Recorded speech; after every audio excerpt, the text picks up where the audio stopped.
So let's take a look at other markets. Now we see Bitcoin there struggling to stay above that 30K level. See a lot of sell pressure there by the bears, and Fair Greed Index indicating a drop in greed. 58 points is what we're seeing this morning, talking about the sentiment in the crypto market. Let's look at the top cryptocurrencies. We track Bitcoin, $29,593, down 1.36%. We saw some sell pressure there at that 30K level. See the bears trying to push that below that 30K level, trying to get some shorts in. Ethereum, 2,094. Holding that 2,000 level just by a little margin there, 0.34% down is what we're seeing.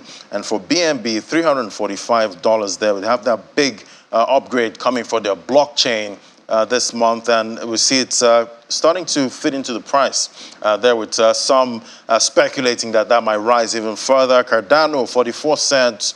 That's down 0.35%. But we see XRP trying to stay in positive territory there, 51 cents. Have that SEC case in the U.S.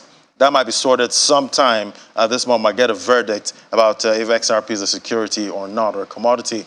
Still trying to figure that out at this point. So the market still looking quite good at this point. Let's look at the top gainers counter now. We see Arbitrum, that's $1.78, topping the counter, up 8.77%. So we're not seeing double-digit gains this morning, showing that the sell pressure, profit taking is still quite high. ICP, not seen this on the top gainers counter for a while, $6.32, up 6.91%. All right, so recently we've heard about some crypto startups and Web3 startup companies there.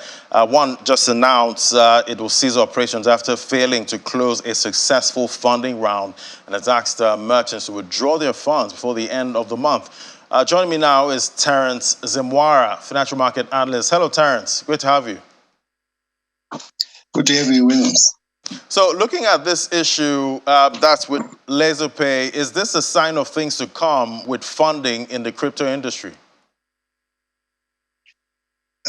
You could say that, because besides LaserPay, we also had Fluid Coins. They were recently acquired by this Seychelles-based crypto company. Then Netcoin actually announced that they are closing because they had their funds stuck in FTX. Then Cheaper Cash, the big one. They've been laying off people, so it gives you an indication of what is happening. Funding is drying up.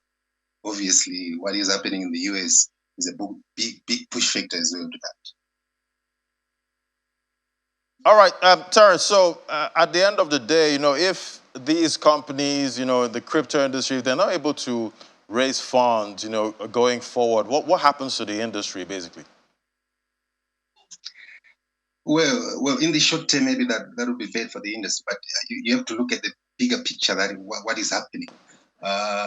We've seen banks in the US collapse. So a bank collapsing in the US vindicates the reason why crypto, like Bitcoin and others, were created in the first place.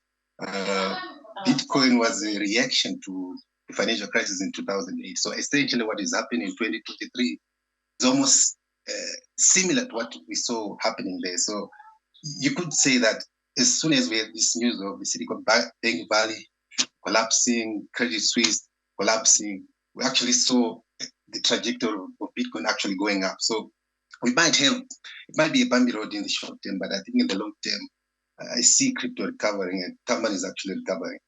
All right, I guess the contagion effect there impacting most of these companies. Thank you so much. That was Terence Zimwara, financial market analyst. Thank you so much.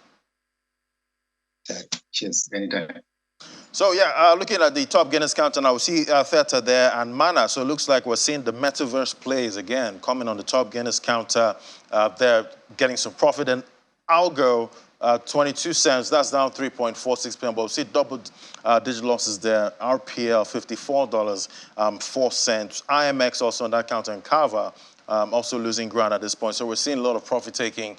Most of these tokens have given some considerable profit in the first quarter, so we might see some profit taking in the second quarter, but Bitcoin still raging ahead around that 30K level. So that's how the market, the crypto market is looking today, and that's the show today. Thank you so much for watching. Don't forget to join us at 1:30 on Business Incorporated for more updates and developments in the world of business. And you can watch this again on our YouTube channel. Just flip over to YouTube, search for Channels Television. You check our videos, and you can watch all our productions. Thank you for watching. I'm Ladi Williams. Bye for now.